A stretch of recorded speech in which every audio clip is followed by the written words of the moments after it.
Well, alrighty then. My music just stopped out of nowhere. So, so much for my intro music. What happened? Okay. Well, hey guys, I was going to do my whole little intro music, but it does not appear to want to work. Now that's just fascinating.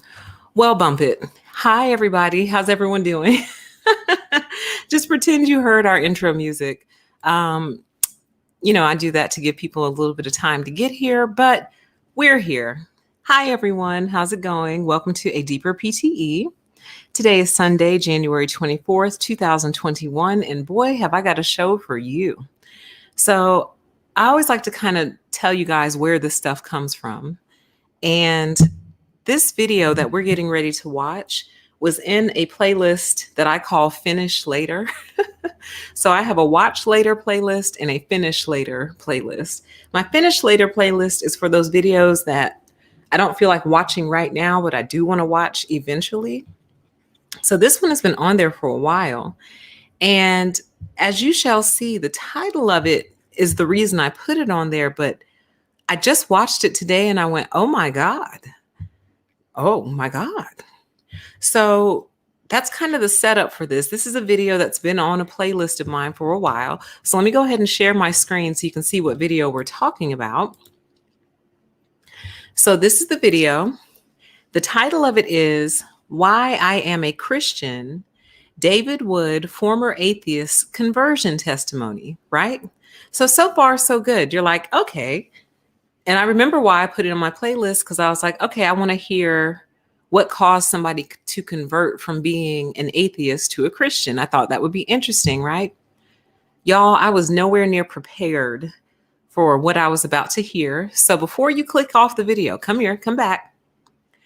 This video is not about converting you to Christianity, okay? It's not about some magical story that has like a crazy like start, then an arc, then a decline, and then like a happy ending. It's none of that, okay? Excuse me. There's very little I bring to you guys with no purpose, all right? I don't think I've ever brought you something with no purpose whatsoever. Y'all, I almost can't even put it into words. The title of our stream this evening is Demons Walk Among Us, okay? Now, I am not calling this content, here's my disclaimer for this show. I am not calling this content creator a demon. I'm not calling him a psychopath. However, based on the information that he chose to share with us, it's hard to be led to any other conclusions, right? So I do have a purpose for this. Now, this is good news and bad news. The good news is we are going to watch this. The bad news is it's long, y'all. It's 34 minutes long.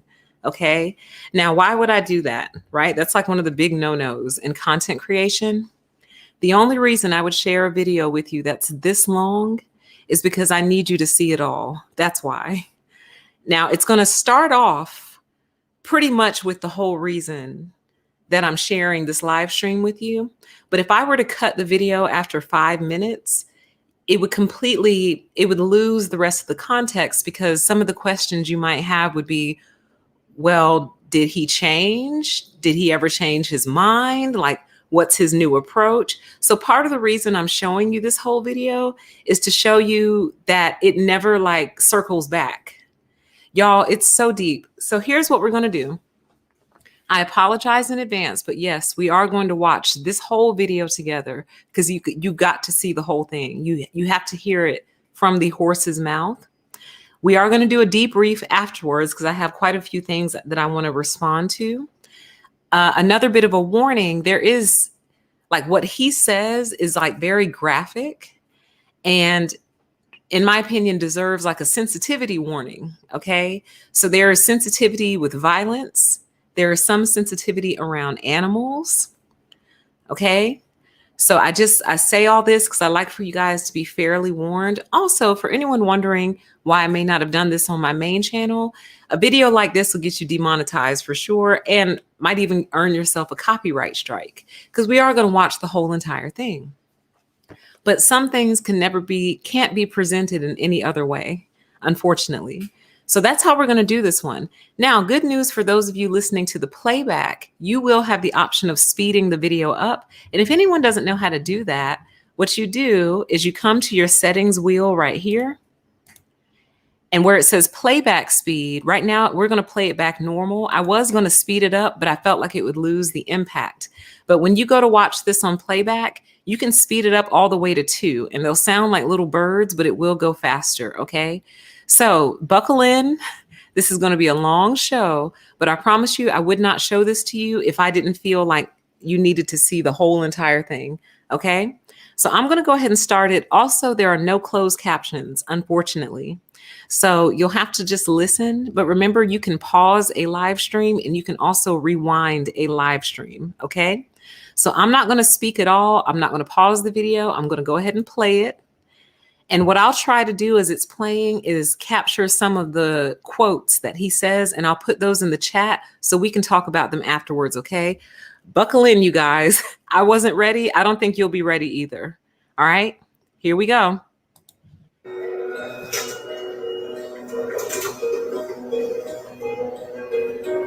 Want to go for a ride?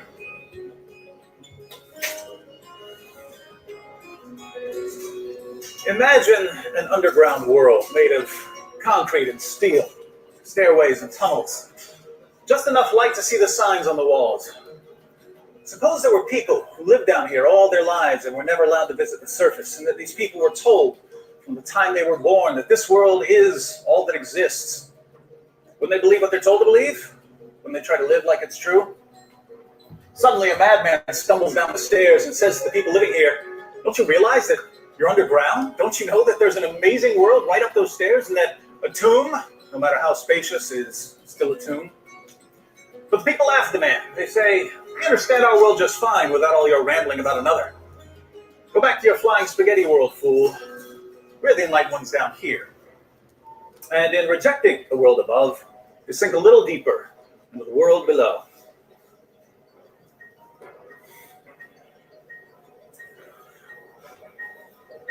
When I was 5 years old, I had a dog named Goliath. One day, my mother received a phone call. She turned to me with tears in her eyes and informed me that Goliath had been run over by a bus. I looked at her and thought to myself, so what, it's just a dog. But my mother was sad and I couldn't figure out why. I soon noticed that other people got sad when something died. It seemed really weird to me. Crying isn't going to change the fact that it's dead, so why are you crying? I also noticed that people didn't share my amazing insights into the nature of reality. I remember sitting beside a lake when I was 8 years old, watching ants march in perfect formation. And it suddenly became entirely clear to me that ants ruled the world and had only tricked us human beings into thinking that we were in charge. Do you have any idea how powerful and brilliant they must be if they've managed to deceive the entire human population? A few years later, I figured out that pets actually controlled the planet. Whenever a cat or a dog would look me in the eyes, I would think that it was communicating with me, silently bragging that it was much more intelligent than humans were. So part of my youth was spent talking to animals, telling them, "I know what's going on here. I'm on to you." But I grew out of that sort of silliness. By the time I was in 10th grade, I was convinced that I controlled the weather. I didn't know how I controlled the weather, I just knew that I did. It would start raining and I would think, okay, how did I do that? I also had the ability to control time, but I didn't know how to use this ability yet. That summer, my best friend from elementary school died. Jimmy had always talked about going parasailing. He finally got the chance and his harness broke. He plummeted to his death. When I heard about it after knocking on his door, I had the same reaction I'd had when my dog Goliath died, namely, so what? But this time was different. It seemed like I should be bothered by Jimmy dying, so I started wondering if something might be wrong with me. After pondering this for several months, I realized why I was different. I had evolved to a higher stage of humanity. These sad little emotions the rest of you have, they're like vestigial tales left over from more primitive life forms. But humanity 2.0 had arrived, and you earlier models were now obsolete. The following year, I had a life-changing experience. I was running from the police in the middle of the night, and they had me surrounded on 3 sides. The fourth side was the Monongahela River, so I jumped in and swam across and started working my way through the trees on the other side. I eventually emerged from a patch of woods, and I found myself in someone's backyard. In front of me was a beautiful garden. I started to walk around the garden, but then I stopped to philosophize. I thought, I don't care about the people in that house, so why am I going out of my way to avoid stepping on their vegetables? Why am I being so courteous? Because I've been brainwashed, that's why. I've been breaking the law for years, and yet society had been manipulating my behavior all along. Greatness had been polluted by mediocrity. As I stomped my way through that garden, I had an incredible rush of freedom. The world has all of us on a leash made of rules. Do this, don't do that. But it's a leash that slips right off as soon as we recognize that we don't have to do anything anyone tells us to do. Of course, if you really want to break free from your handlers, it seems like you have to do the opposite of what you've been told. Going down?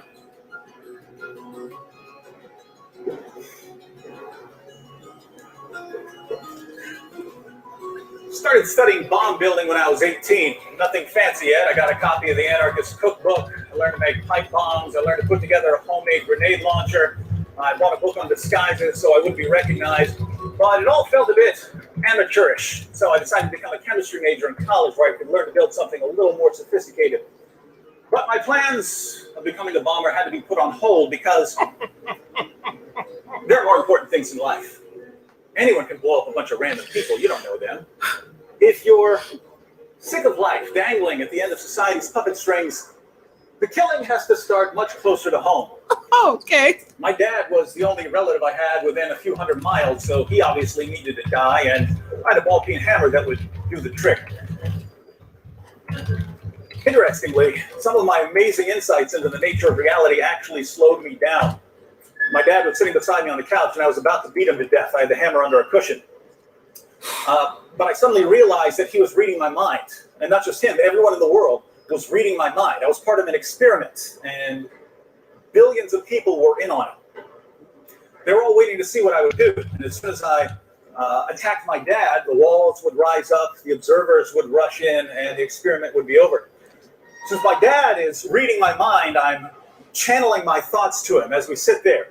He's watching television, and I'm thinking, look at me while you're reading my mind. Look at me right now, I'm going to bust your head open. Finally, I channeled to him, I think I'm stupid, I'm not falling for this. And then I got up and walked out. But it wasn't over. After a while, my senses returned to me, and I walked into my dad's bedroom at about 2 o'clock in the morning, Thanksgiving Day.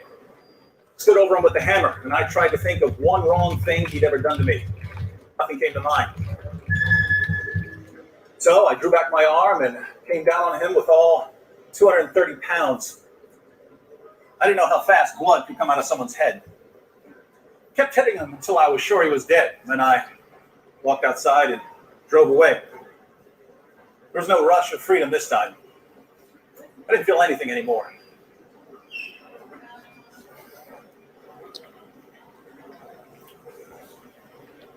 Did I mention that I was an atheist? I understand that most of you atheists out there live lies, but I can never understand why you would want to. Think about it. We've got this massive universe, and over here is a tiny little crumb of a galaxy. Out of one of the spiral arms of this galaxy is a thoroughly unremarkable ball of hot gas. Circling this ball of hot gas is a pathetic speck of cosmic dust we call Earth, and crawling all over the Earth are these feeble, selfish, self-destructive lumps of cells constantly deluding themselves into thinking that what they do is so important. But the universe couldn't conceivably care less whether you love your neighbor as yourself or torture him to death for fun. So you might as well do whatever you feel like doing with the little bit of time you've got. And what are my atheist friends going to do with your 80 years or so? Let me guess, you're going to go to school for a while, then get a job, work for a few decades, maybe pick up a family along the way, then retire and die of old age or some illness. How original. Free thinkers, huh? Believe it or not, some people don't want to live like cattle. Some people don't want to follow this pattern that we're all expected to mindlessly follow. Some would rather bash a man's head in, or shoot up a theater, or walk down their school hallway, stabbing people. And why shouldn't they? Because it's wrong? Yeah. Because who, your grandma? Or should they try not to hurt people because people have intrinsic value? Here I thought that human beings are nothing but machines for propagating DNA. Most people don't want to kill and slaughter, but for those who do, our civilization is rapidly destroying any significant reason they might have for resisting the urge to kill and slaughter. Young people are lining up to dance to the music of their DNA. All you can do now is hope that they get tackled when they stop to reload, or that they make some huge blunder when their bloodbath begins. I made a huge blunder when my bloodbath began. I underestimated the amount of damage a human head could endure. Crushed skulls can apparently be pieced back together by doctors. My dad had brain damage, but he survived the attack. I was taken to a mental hospital and later to jail. Jail is a place to sit back and reflect on the things you've done. You've got plenty of time to sit back and think, why did I get caught? What steps can I take to avoid getting caught next time? And without all of the empty, repetitive tasks that ordinarily keep you mentally sedated, you've got plenty of time to figure out what's most important to you. The most important thing to me was not being a slave to people for whom I had nothing but contempt. But people had controlled me in various ways throughout my life, and this meant that they would need to be taught a lesson. I had a list of people going back to kindergarten who were going to be brutally murdered. But doubts occasionally crept in. I would ask myself, is there a point to any of this? Nothing really mattered, so what difference does it make whether I do everything I've been planning or I do nothing at all? There's no blue ribbon for making the right decision here, because there is no right.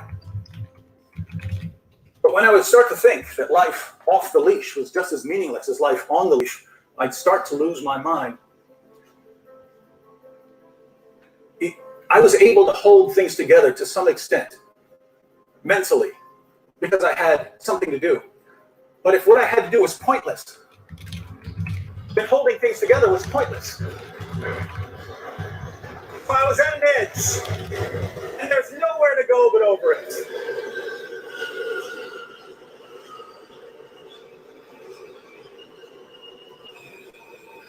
But life has a way of giving us an alternative at just the right moment.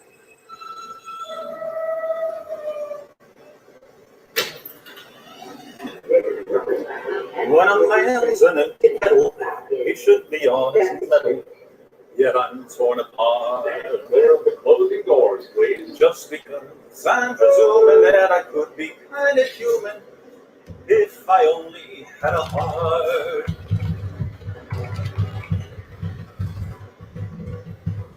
When I was in E-Block in the jail, I had a Christian named Randy, a guy who had turned himself in for 21 felonies. Randy seemed like he was from another world. There'd be a fight in the dorm and he wouldn't watch. He'd turn his head away and pray for it to stop. Our main source of entertainment, and he's praying against it. Christians cracked me up. Randy was lying on his bunk reading his Bible one night, and I walked up to him and said, "Do you know why you're reading the Bible? You're reading the Bible because you were born in the United States. If you've been born anywhere else, you believe in something else. If you've been born in China, you'd be a Buddhist. If you've been born in India, you'd be a Hindu. If you've been born in Saudi Arabia, you'd be a Muslim, because people like you believe whatever you're told to believe." I've since heard other atheists say the same thing in almost exactly the same words. So I take it that this is a common atheist view of Christians, which is hilarious in its level of hypocrisy. I believe that the universe exploded out of nowhere for no reason, and that life formed on its own, and that consciousness was a natural product of particle interactions in our brains, and that moral values were nothing but societal indoctrination, and that Jesus' followers made up a story about him rising from the dead because they wanted his message to spread. I believed all of this without anything remotely resembling a careful investigation of the evidence, which means I believed a lot of what I'd been told. But I'm pointing the finger at the Christian. Why? Because it's much easier to make fun of someone else than to do the difficult work of putting together a coherent, well-grounded belief set. Something interesting happened when I made fun of Randy. He fought back. Lots of Christians will go into retreat mode if you start arguing with them. They don't want to cause a scene. But Randy sat up on his bunk and proceeded to embarrass me about some of the things I was saying. I was totally shocked. I didn't know what was going on. I am the smartest, most advanced human being the world has ever seen. And night after night, when we were arguing, Randy was just taking me to a school. And he wasn't smarter than me. He didn't have any special knowledge or degrees. He wasn't a scientist or a philosopher. He just had an annoying habit of questioning everything I would say. And when I would try to answer his questions about what I was saying, it would become clear to him and to me that many of my beliefs, when put into words, sounded really, really stupid. Things that made perfect sense when unquestioned made no sense at all when questioned. I became so frustrated by our arguments that I began looking for other ways to defeat Randy. I made fun of him for getting molested when he was a child. I saw his 12-year-old sister in the visiting room, and I said some things about her that I'm not going to repeat here. I keep messing with him until he got upset. When he got upset, I'd say, "Look at you, getting angry at me. You call yourself a Christian." Oddly enough, Randy and I became friends. We'd stay up all night playing cards, throwing a roll of toilet paper around like it's a football, and of course arguing about the Bible. But I was still looking for ways to defeat him at something, so we got into the world's first ever fasting battle. It wasn't a battle for him. He wasn't trying to outdo me at anything. But I was certainly trying to outdo him. Randy would fast for long periods of time, nothing but water. After a while, I joined in. And whenever he would complete a fast, I'd start my own fast and then go a few days longer than he did. For our first exchange, Randy fasted 1 week. I knew he wasn't eating because he gave me all his meal trays. When he was finished, I said, "All right, I'm going 10 days. I had never gone a day without food in my life. But I went 10 days straight, just so I would know that I had beaten the Christian." We went back and forth, with me always going a few days longer than he did. Eventually, he asked me, "Hey, how come you always fast a little longer than I do? Are we in some sort of competition that I don't know about?" I said, "No, I hadn't even noticed. Just coincidence, I guess." Randy fasted 40 days. He went 32 days on nothing but water, and then he added liquids like Kool-Aid for the rest. He told me that Jesus had gone 40 days, and that's why he picked the number 40. I said, "All right, I'm going 42. And even 6 weeks of nothing but water and rage. I was going to be Randy and Jesus. On the 11th day of my fast, a guard came in and told me to pack up my stuff. I passed out earlier and hit my head on the way down. The medical staff knew my mental health history, and they thought I was trying to starve myself to death. I'm trying to beat the Christian. They think I'm trying to commit suicide really, really slowly. But they had seen that I'd lost enough weight to realize that there was a problem, and the blood pressure monitor the nurse put on my finger said that I was dead. So I had to pack up my books, philosophy and science, and the apologetics books Randy gave me, and head to my new home. A cell with a camera where I could be watched day and night. Living the dream. I lost about 80 pounds from fasting. I developed a horrible rash all over my body. It felt like poison ivy. It's called shingles. It's caused by vitamin deficiency. I was having blackouts. I was getting tunnel vision. The doctor at the jail said he was going to tube feed me. The social worker was talking about having me sent to my third mental hospital. And when I wasn't reading, all I could think about was taking people out to the woods and peeling their skin off. But I found renewed purpose in my lonely cell with a library at my disposal and nothing else to do. I had a perfect opportunity to prepare for an epic showdown with Randy. I could study the Bible, put together new arguments, go back to E Block, and destroy the faith of my friend. I asked the chaplain for some Bible studies. He gave me a series of studies on the Gospel of John with graded assignments. So here I am, a rapidly deteriorating atheist, sitting in a poorly lit cell, doing my Bible homework, getting straight A's. I haven't eaten in days, and I read about Jesus saying, "I'm the bread of life. He who comes to me will never go hungry." I'm obsessed with liberating myself from a society that has me trapped in a 6.5 by 8 foot cell. And I read, "The Son sets you free, you will be free indeed." I'm wondering how long my body can take what I'm doing to it before my heart stops and I read, "I am the resurrection and the life. He who believes in me will live, even though he dies." Kind of creepy when a book talks to you, but what do I know? I used to think that cats were talking to me. Lying on my back, day after day, reflecting on life and theology and philosophy, 3 things started to destabilize my entire belief system. First, what's called the design argument finally hit me. I was looking at a wall and how the bricks were arranged, and I thought to myself, you know, if someone told me that these bricks went into this order by some process that didn't involve intelligence, I'd smack them in the mouth. And yet I believe that life formed without intelligence, when the most basic living cell is unimaginably more complicated than some bricks stacked on a wall. Why did I blindly accept the extraordinary claim that life arose spontaneously from non-life without demanding some very good evidence? Second, I found out how Jesus' apostles died. Most of them went to their bloody deaths claiming that they had seen him risen from the dead. My explanation for the origin of Christianity had always been that the apostles made up a story so that they could spread his message, but now my explanation wasn't making sense. If you're willing to die for something, you have to believe it. When a terrorist blows himself up, he's obviously sincere. So the disciples, the apostles, had to believe what they were dying for, but this means that they were convinced that they had seen Jesus risen from the dead. Now, usually when someone is willing to lay down their life for something, it's for an ideology that they got from someone else, and that ideology could be true or false. The disciples were dying for something that they saw. What could have convinced so many different people that they had all seen a resurrected man? I could explain one witness by saying he's crazy, but all of them?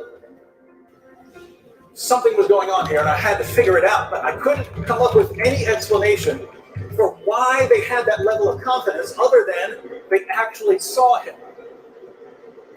Third, I started worrying that Jesus might actually be better than me. Now, if you're not a complete moral relativist or maybe one of the new atheists, it's probably obvious to you that Jesus is better than me. But I wasn't the clearest thinker on moral issues back then, so getting my mind around this was very difficult. Here's the problem that emerged. I had 2 beliefs that just didn't go together. On the one hand, I believe that human beings are lumps of cells, meaningless lumps of cells, that everything we did was pointless. At the same time, I believe that I was the best, most important person in the entire world. How is it possible to be the best, most important, worthless lump of cells?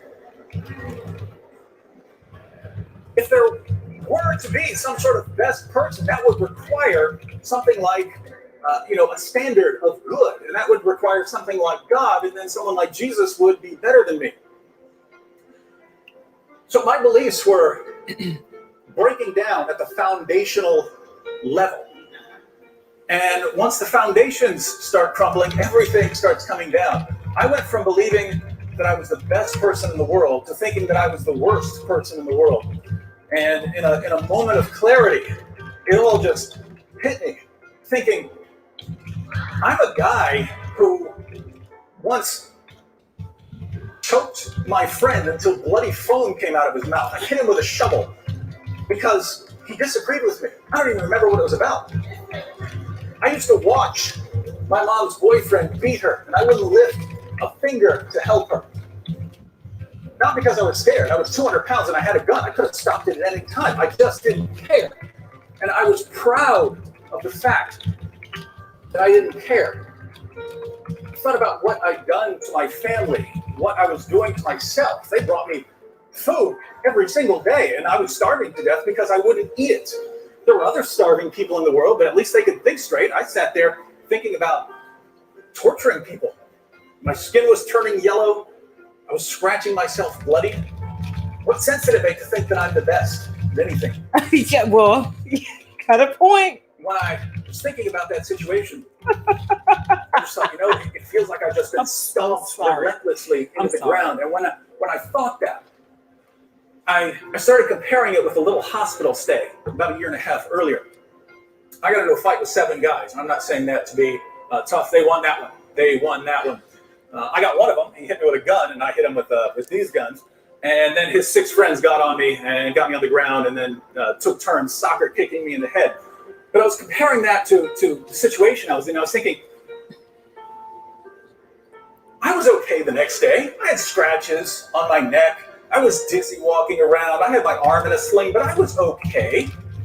Fighting 7 guys is a joke compared to what I was going through in that cell. I feel like I've just been stomped into the ground. And when I thought that I felt like I'd been stomped into the ground, I had another flashback. One night I was walking home from a friend's house and a storm hit. There was rain was so bad I could barely see. Lightning was striking all over the place. And I looked up and mockingly said, "Oh, is that supposed to scare me? If you want me to believe it, you better come down here and make me believe."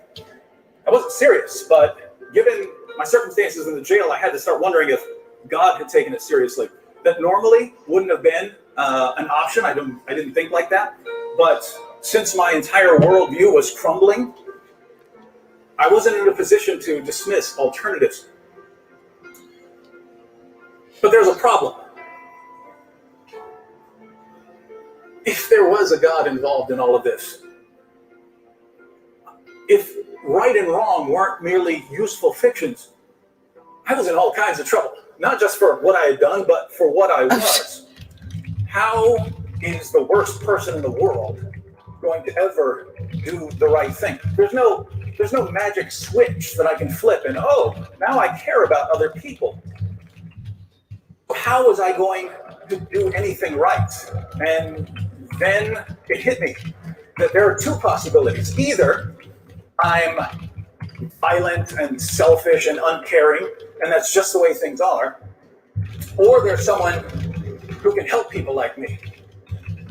Either I'm all messed up and I just had to live with that, or there was someone who could deal with this sort of thing. And when you start thinking like that, I'd say you're about 2 inches away from becoming a Christian, because when we ask ourselves, who out of anyone ever, who had the ability to take psychologically, spiritually, and morally shattered people and give them new life, we get a list of 1. We get a list of 1. There's 1 person on the list. He's the one who said, "I'm the door. If anyone enters through me, he will be saved and will go in and out and find pasture. The thief comes only to steal and kill and destroy. I came that they may have life and have it abundantly." I didn't know if Jesus was who he claimed to be, but I knew that it was Jesus or nothing. It was Jesus or nothing. If anyone has God's stamp of approval, it's the guy who rose from the dead. History is filled with dead options. Jesus is the last living option.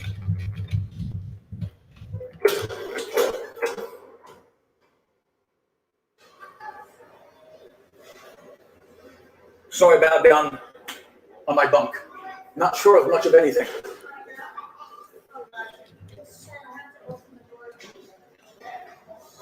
And I prayed. I didn't know how to pray, but I prayed. I said, "God, I don't know if I'm going to believe in you tomorrow, but I believe in you right now. If you can do anything with me, you're welcome to it. And then I continued with a kind of sinner's prayer that I had read in those Bible studies. And when I sat up from that prayer, the entire world looked different. Like everything was a different color. For the first time in a lot of years, I didn't want to hurt anyone. But I had a strange sense that I had somehow known the truth all along. God created the universe, but we're something special. We're created in God's image. But we reject God, and in rejecting God, we strive to twist and warp his image, which we bear. For years, I was willing to sacrifice everything for a kind of freedom, just a freedom from external control. It's a false freedom because we just end up using it to degrade and destroy ourselves, tarnishing the image of God so that we won't be reminded of what we are and what responsibilities we share. True freedom is found in not having this inclination and desire to turn against our Creator. That's the true freedom.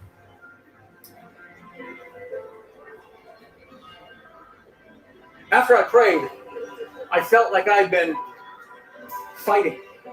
Not figuratively fighting. I mean physically brawling my entire life. And that I finally had a chance to sit down and rest. That rest never went away.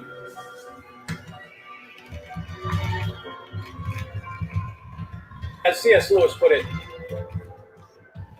I believe in Christianity because I believe that the sun has risen, not only because I see it, but because by it I see everything else. Lots of people in their testimonies will share their stories of what happened after they became a Christian. We can talk about that some other time. Right now, I just wanted to explain why I'm a Christian, and my reason for being a Christian has never changed.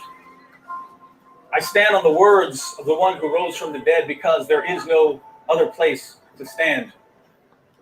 And just to show you that Jesus Christ is the same yesterday and today and forever, I'll conclude my story with the words of another Christian from nearly 2,000 years ago. The Apostle Paul tried to annihilate Christianity before he met Jesus on the road to Damascus. Shortly before his death, he wrote a letter to his friend Timothy and said, in words that could be echoed by thousands of other Christians over the centuries, I thank Christ Jesus our Lord, who has given me strength, that he considered me faithful, appointing me to his service. Even though I was once a blasphemer and a persecutor and a violent man, I was shown mercy because I acted in ignorance and unbelief. The grace of our Lord was poured out on me abundantly, along with the faith and love that are in Christ Jesus. Here is a trustworthy saying that deserves full acceptance. Christ Jesus came into the world to save sinners, of whom I am the worst. But for that very reason, I was shown mercy, so that in me, the worst of sinners, Christ Jesus might display his unlimited patience as an example for those who would believe on him and receive eternal life. Now to the King eternal, immortal, invisible, the only God, be honor and glory forever and ever. Amen. Okay.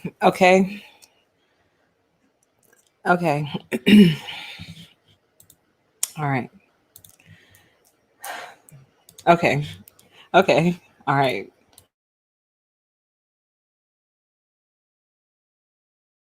Okay.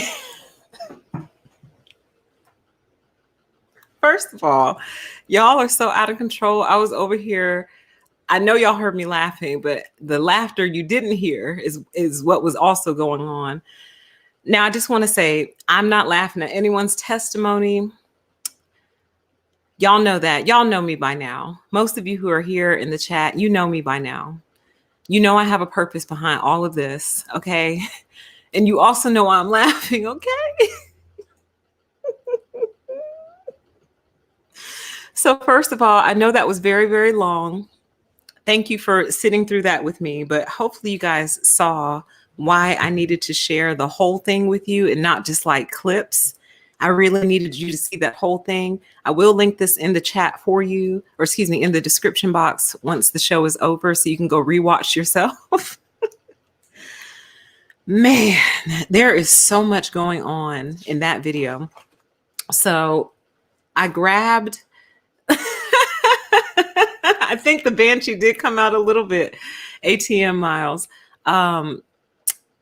Okay, where do I even start, you guys? Wow. So first of all, one of the main reasons that I wanted to show this to y'all is because understand how off guard this caught me. Like, this is just a random video on my playlist that says, why I am a Christian, David Wood, former atheist conversion testimony. I'm interested in that kind of stuff. I like to know what makes people change their mind one way or the other. Like, I'll also watch the ones that say why I'm no longer a Christian and now an atheist, because I just like to hear people's logic. You know what I mean? So that's what I think I'm going to hear when I click on this video. And like, straight out the gate, he tells us about how his mother told him about his dog getting hit by a bus and he didn't care. He was like, so what? It's a dog. Then he fast forward to a story about his friend going on like a, what was it, a parachute trip or something like that. And like the parachute didn't work and like he basically fell to his death. And he said he had the same feeling like, okay, he's dead now. So what? Am I supposed to cry? Like, am I supposed to feel something? So that's going to be one of the first things that I wanted to share with you and bring out to you. I'm just going to click off of this. Are y'all okay with that if I just leave it on this screen? Is that okay? I can put up that other creepy thumbnail with the like the empty face, but I think y'all have been creeped out enough already.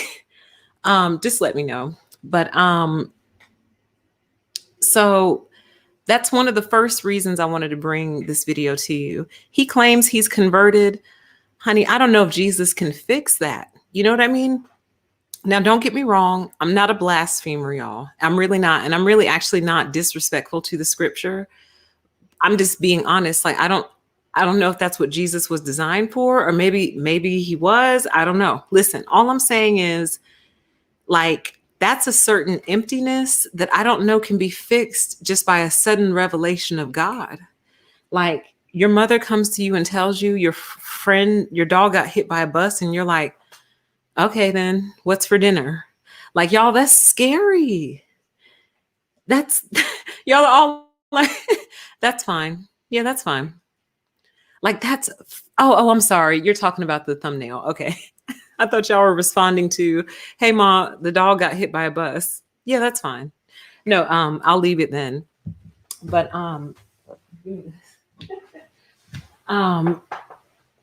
so one of the main reasons I wanted to show you this, bring you this live stream, is to say this. Let's give him the benefit of the doubt. We're just going to play devil's advocate and say he's converted and changed, right? What of all the people who are just like him, who will never, quote unquote, find God, or who will never, quote unquote, find Jesus? What if they never go looking for God or Jesus? Like, so that's my first major concern. He's not the only one out here like this. He's not, you guys. He's the only one brazen enough to say it and publish it to YouTube for millions of people to see. He's one of the only ones, that is. Because what distinctively bothered me, and y'all forgive me if I'm all over the place, but it's hard to structure that. But what really bothered me was the fact that he never really brought it back home. He never said, now when I see an animal, I feel love towards them. I feel warmth towards them. I feel protection towards them. You know, now instead of wanting to choke my friend out until they're bloody in the mouth, I want to have a conversation with them. I'm willing to talk things through. I don't resort to violence anymore. I no longer sit in the quiet of my mind and fantasize about peeling people's skin off in the woods. Do you feel me? Do y'all see what I'm saying? Like, do y'all see how like something's still missing? Like, you opened up with quite an opener there, bro. And he probably has this many views. Yes, because YouTube promotes it, but also because most of us are sitting around going, okay, is he going to like finish this loop? Like, your dog gets hit by a bus, you didn't care. Like, did that ever come back to bother you? Like, oh, poor Goliath, I think was the dog's name. Oh, poor Goliath. I can't believe I didn't feel bad about that at the time. Poor baby, poor puppy. Like, did you shed a tear ever? Like, did the tear ever come for your friend? Like, and y'all, the reason I say that this is out here is because this comes out in other ways. Because I have seen and heard people say things like, yeah, I know I'm supposed to think babies are cute, but I don't. And I'm like, well, honestly, friend, some babies aren't cute. And they're like, no, you don't get what I mean. I'm like, well, what do you mean? They'll be like, you know how a baby makes you go, oh, or makes you want to hold it or like pick it up or cuddle it or kiss it. I'm like, yeah, of course. They're like, yeah, I don't feel that at all. And I'm like, explain, tell me more. They're like, well, like if I see a baby, I'll like make sounds because I know that's what people want to hear, but I don't actually like feel it. Like, I don't understand why people do it. I'm like, so you don't think babies are cute at all? They're like, no, like not how other people do. I'm like, is it an issue where you just don't think certain babies are cute? They're like, no, I literally, like, for example, and this is the example they gave me, y'all. They said, if I'm in a room full of people and a baby is, you know how people pass the baby around, pre-COVID, of course. But they would say, if I'm in a room full of people and people are passing the baby, I never want to hold the baby. And that's when I understood what they meant. I was like, oh. Because see, I always want to hold the baby. Like, I'd much prefer it if no one else wanted to hold the baby so I can hold the baby the whole time, because I'm selfish in that way and stingy. Like, I want to hold the baby. Like, I either want to hold the baby first or I want to hold the baby last because I want to get my time. You understand? So that's when I understood, and like it like made me shudder, kind of. And I was like, ooh. And I thought to myself, well, if I ever have kids, I'll make sure you never babysit. That's creepy to me. And they generally feel the same way about animals, you guys. So who would I be to say what you're supposed to find cute? Okay. We're all different. We're all unique individuals. We're all humans. But for most people, seeing a tiny little scaled down version of something is cute to them. If for no other reason, you're a little version of the big version. So you see a baby horse. Are baby horses called ponies, or are ponies uniquely different? They're called foals, I think. You see a foal, and he's cute because he's a little horse. Like, it's a tiny little version of the big one. You don't think that's cute? Okay, make sure you don't ever be around my pets either. Like, y'all, there's something absent in certain people. We talked about this already, kind of, sort of. I did a show over here called Empty Seaters, for people who claim to have no inner voice, no inner dialogue. I think these are the same people, although I can't really say that because this guy clearly has lots of inner dialogue, enough for him to know that, God, he said so much. And most of my comments are gone now. They're up at the top, so I can't even see what I wrote. But I know one of them, he was like, I'm the most important intelligent person in the whole world, or something to that effect. Y'all remember that? So he has an internal dialogue. So I don't know that we can say he doesn't, but I think these are all in the same family, though, is what I'm trying to say.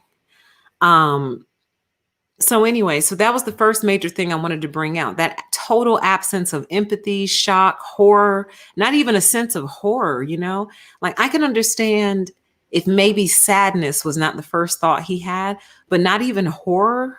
You're not horrified, like, at what happened to your friend. You're not horrified at what happened to your dog. That doesn't horrify you. Like, sometimes people are horrified first, then they're sad. That's fine. But he was just like, his logic was, What's the point in crying about it? They're already dead. Oh my. See, these are the type of questions they need to be asking on these little screening tests that they give people for jobs. Instead of asking them, tell us what you would do in a difficult situation, you need to ask them, so your friend just died in a parachuting accident. What is your first response? And if you need to have options like no response, shock, horror, reach out to the family, cry, like you need to have a variety of answers. And if they choose no response, you need to be concerned and maybe put them on the watch list. I'm just saying. Okay. So y'all's comments. Oh my God. It says, yeah, wondering if this freak is being monitored. You need to monitor him. And that video is 6 years old, guys. And then he was like, he just came busting out with, yeah, so when I was 18 years old, I learned how to build pipe bombs. Excuse me, what? I'm sorry, what? So like,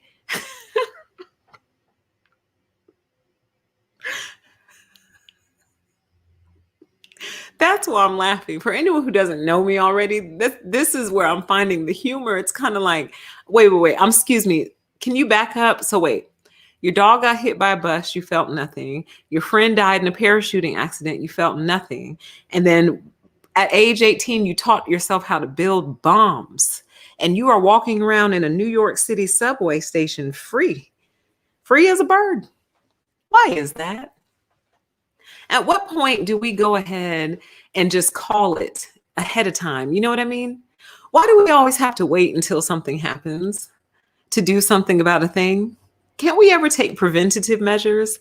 Like he said it so casually. He's married with 5 kids. Are you serious? He's married with 5 kids. Holy moly. Wow. That's very disturbing. Now I know his whole shtick is that, you know, he's a born again Christian or whatever. And that's fine. You know, I don't know his walk. I don't know his journey. Clearly he felt comfortable enough to come on the internet and say all this stuff, but I don't know if he realized how it would land, or the fact that he never ever like followed back up on the original like serial killer level coldness. Like, you're not going to help us out with that? You know what I mean? Did you ever call your friend's mom and be like, hey, I know I didn't have much of a reaction at the time. I guess I was in shock, but I'm so sorry for what happened to little Billy. So there's that. The next major point that I wanted to bring out was this. So again, we're playing devil's advocate and saying that he converted and found religion and all this stuff, right?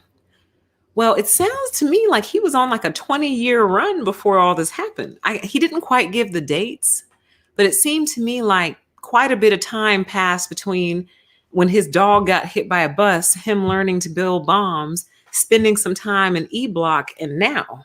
So my question is, during the time frame between all of this and when you found God, what did that enable you to do? Like, I guess another way you could phrase that question would be, who did that enable you to hurt in that time frame? And then you found God and it's all good. So on my other channel, Permission to Exist, many of you requested me to go into the narcissism and religion.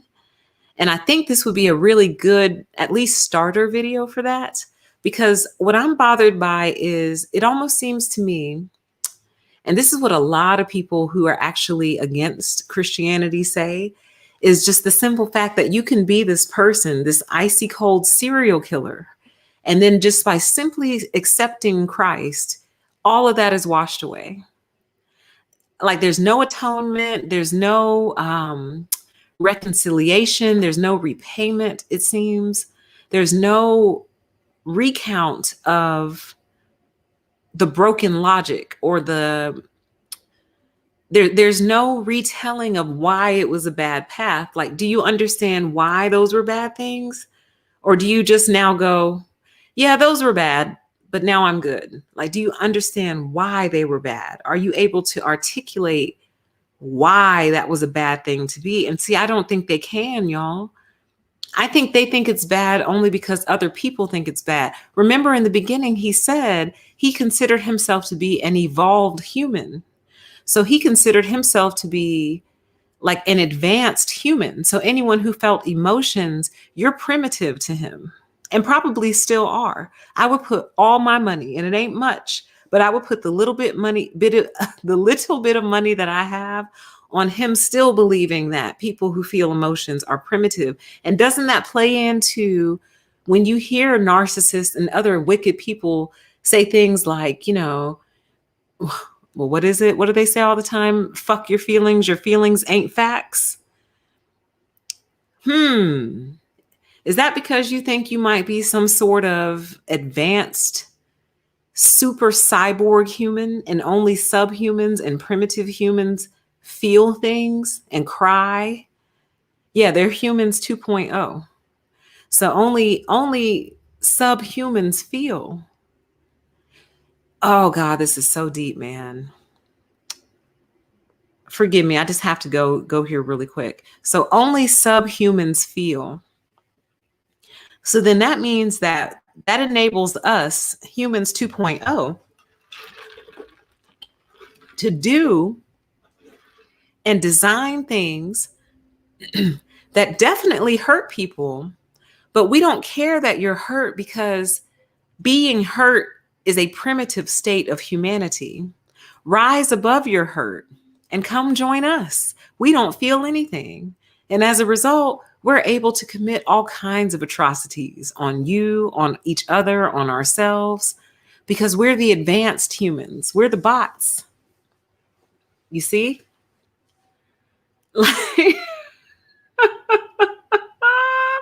Like, this is so scary to me, but it explains so much, y'all. It explains how and why there are so many people who are able to disregard the feelings of others.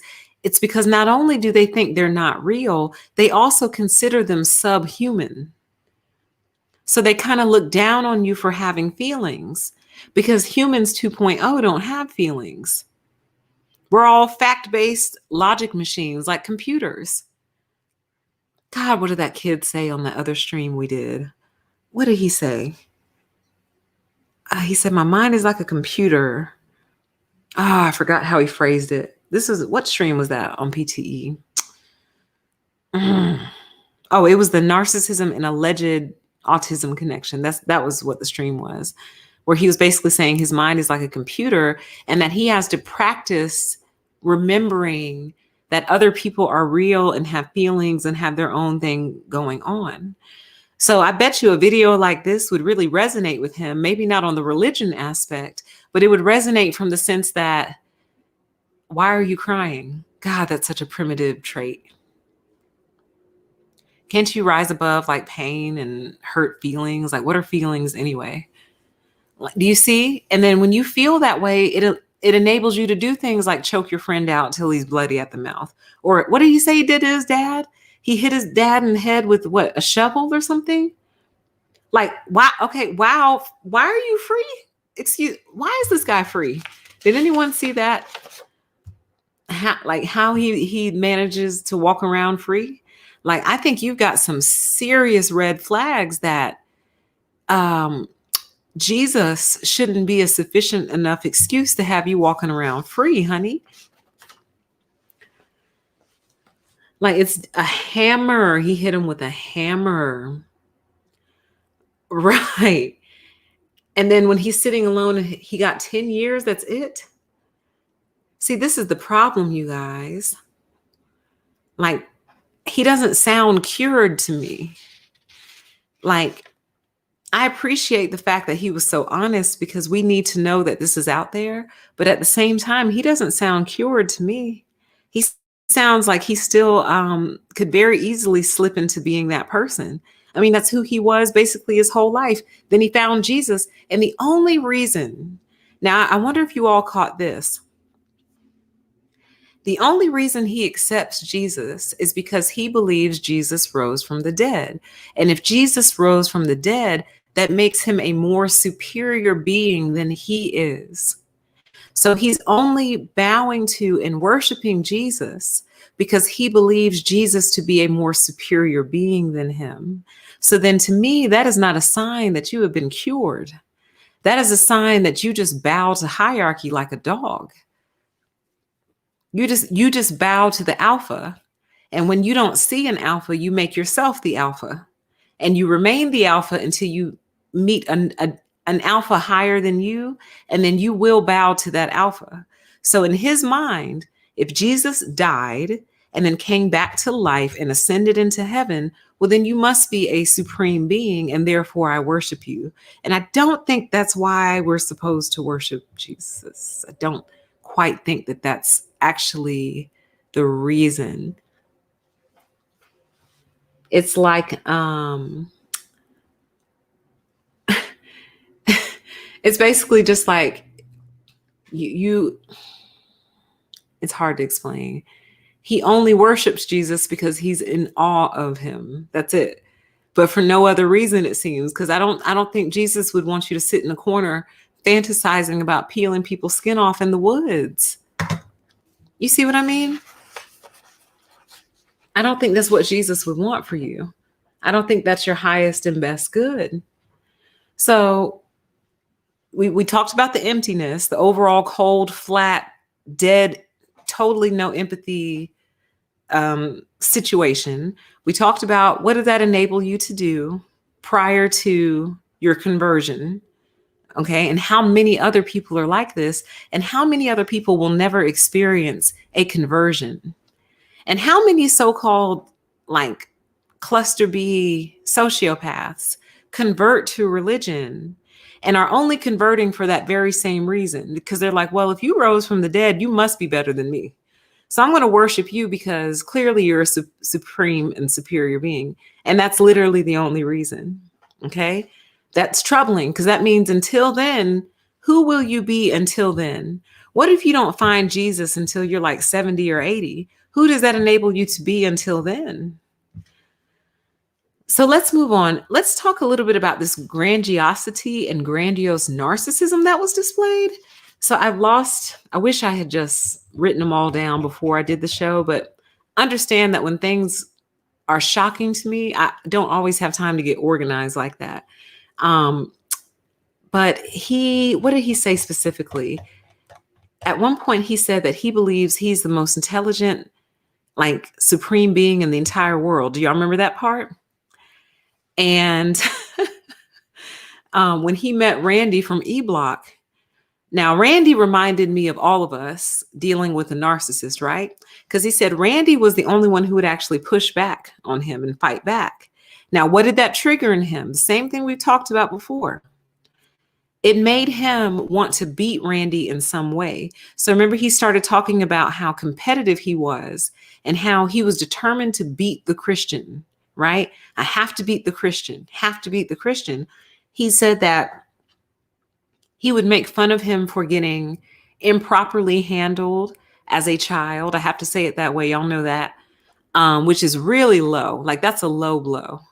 Like if somebody shares that with you and then you turn around and use it against them in a fight later, simply because you feel intimidated.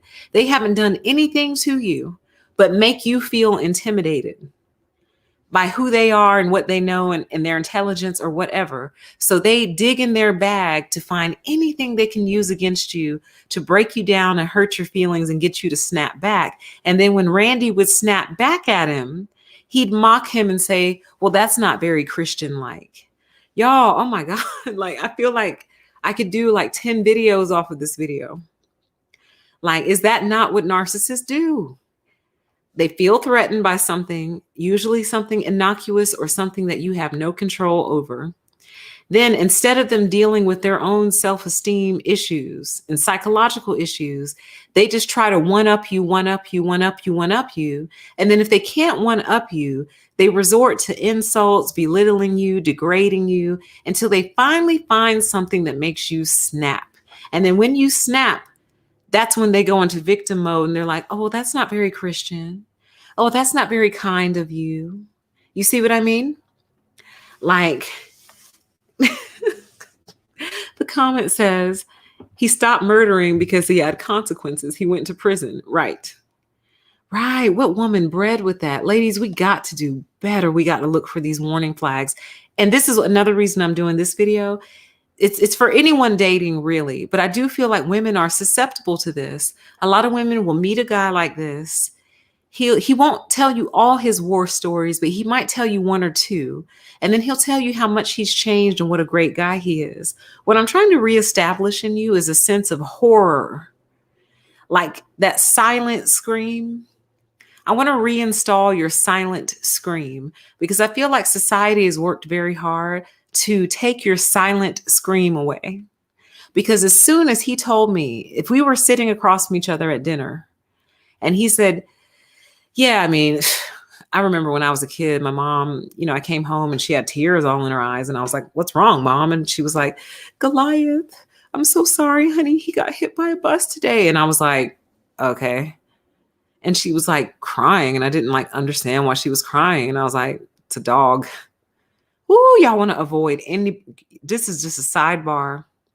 Avoid anyone who has the spirit or mentality of it's just a dog or it's just a cat.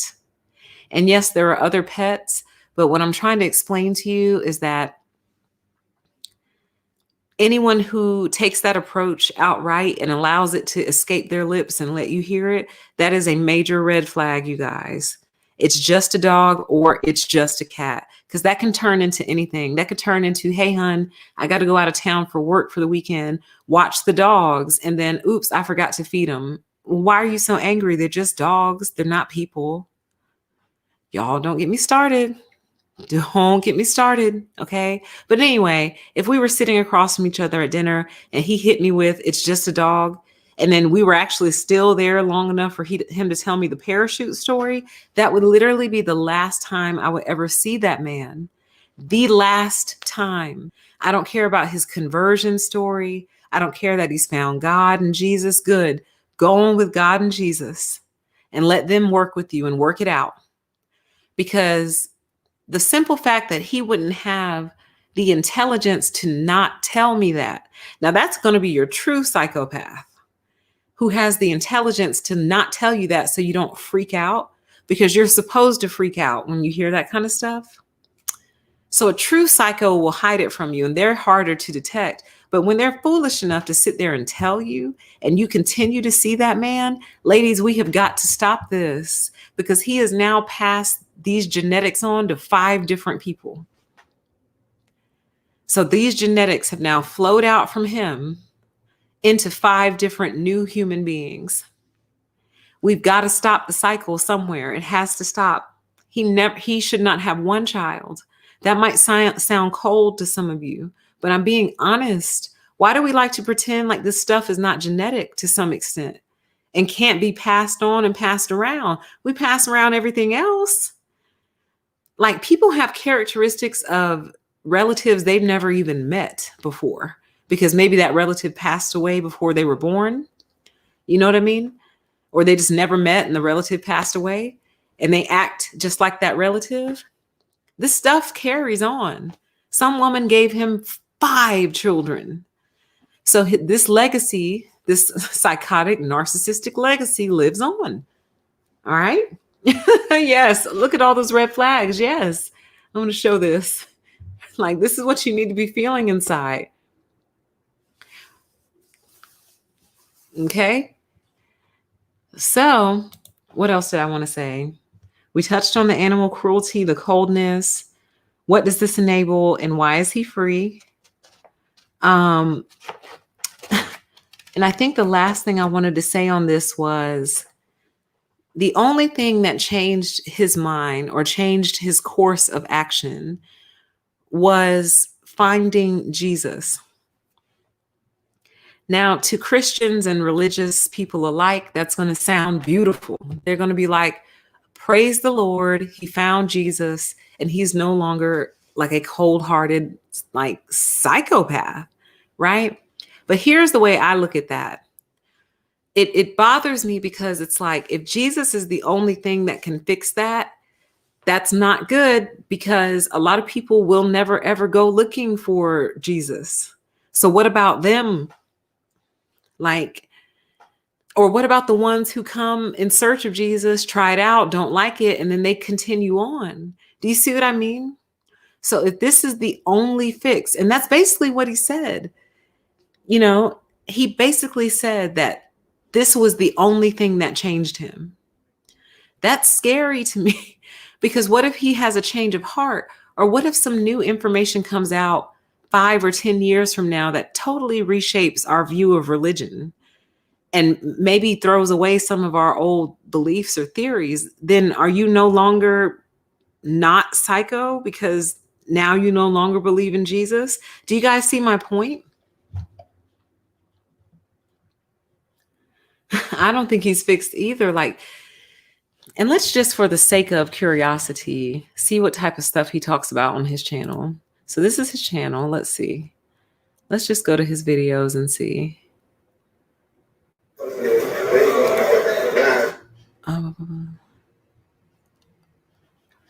Yeah. Let's see what we got. Impact of COVID on persecuted Christians. Twitter sued for hosting inappropriate things for young people. He got his channel demonetized. Let's see. Because I believe I know who he is. I feel like this is your perfect candidate for Proud Boy, far right wing. You know what I mean? I would not be surprised if he was at the Capitol. Let's see here. Yep, he on BitChute. The violent racist content Twitter won't ban. He just screams that type of person to me. Let me see. I mean, I would obviously have to look at the videos, try not to judge a book by its cover. People sometimes title their videos in a way that doesn't necessarily reflect what the videos of, I don't know. He seems to be very into religion, very into, oh yeah. Yeah. See? Feminist book on cancel culture gets canceled by, I won't say the name because I think we're not supposed to. I think it's disrespectful, so I won't. Yeah, I don't know, guys. You can come to your own conclusions. I don't know. All I know is I was very, very, very disturbed at what I heard him say. Oh, y'all aren't even looking. Whoops. I forgot to share my screen. Let me share my screen real quick. Sorry. So this is his main channel. So I'm just going to scroll the videos real quick so you can kind of see the type of stuff that he's into.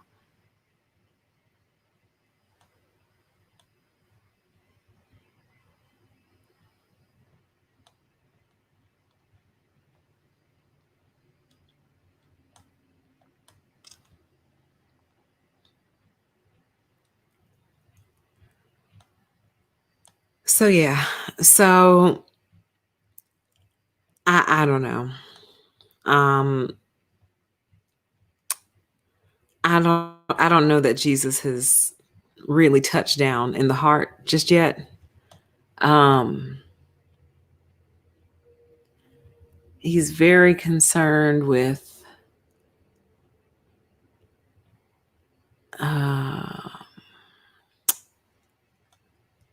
yeah. So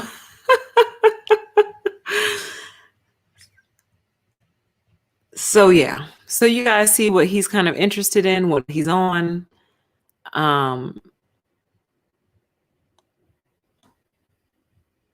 So yeah. So I think I've kind of made my point, y'all.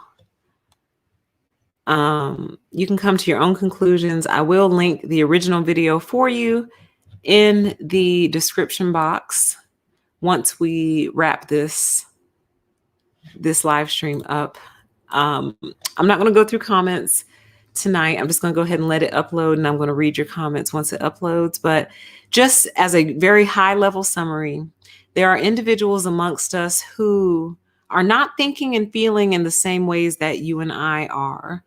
And of course, right? Because we're all different, right? But what I mean is where you might be expecting emotion or empathy or something, understand that there are people out there who feel nothing, nothing. And that nothingness enables them to do anything, anything. And some of them find religion, and I guess that's supposed to be the cure. But I don't think that religion is doing the deep psychological work that needs to be done to truly, truly fix, if there is a fix, individuals who think in this way. Definitely watch if you can take it, watch the video on your own. I know there's stuff that I left out. I regret not pulling those comments to the side prior to the video, but I just had to go ahead and do this. But yeah, I look very much forward to reading the whole entire chat thread once it uploads. And I look forward to reading your comments in the comments once this video is no longer live. But thanks you guys for joining me. Oh, it says found a video on cbn.com. He admits he's a sociopath. Can you link it really quick?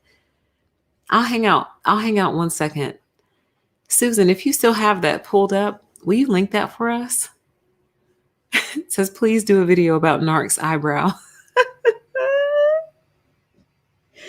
Y'all, I don't know what it is. And I feel like I'm being mean. But look at him though. Here, I'm going to pull back on I want to share my screen again. I can't make this any bigger, I don't think, but you can kind of see it. It's like a very distinct V. Now compare this V to Jack Dorsey. I know y'all are not pleased with Jack right now, but look at Jack's eyebrows, very level, very straight across. Now look right down below. You see that deep V? That's telltale to me. I'm sorry. And I don't know if that comes from consistent scowling, from being angry all the time. I don't know where that comes from. Like Joe Rogan doesn't have it. Joe Rogan doesn't have that deep eagle arc almost. Trump, it's hard to see. I can't really see his eyebrows. But look at that. It's like a perfect choom. This guy doesn't have it. His are nice and kind of straight across. Ch-chung.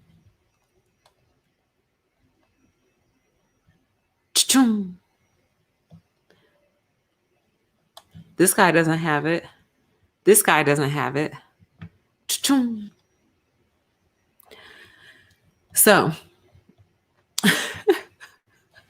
does he? Susan, were you able to find that video? Oh, it copied weird. Dang. Well, yeah, I would agree. He probably is a sociopath. My only question is, why are you free? So anyway, let me go ahead and link this for you. I'll drop it in the chat really quickly. And then I will put it in the description box as well. But that's pretty much it, you guys. It sent shivers all up and down my spine, man. It made me feel weird inside.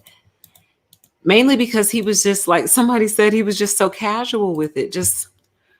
Yeah. And then I got really angry at my dad and I was convinced that he could read my thoughts. And so I told him, make me put this hammer down. And he didn't. So I hit him over the head with the hammer and was shocked to discover how durable a human skull is.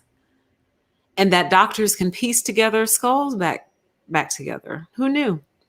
Anyway, the weather today is going to be 80 degrees, sunny with a slight chance of showers. Like he just said it like, you know what I mean? Like that's so normal.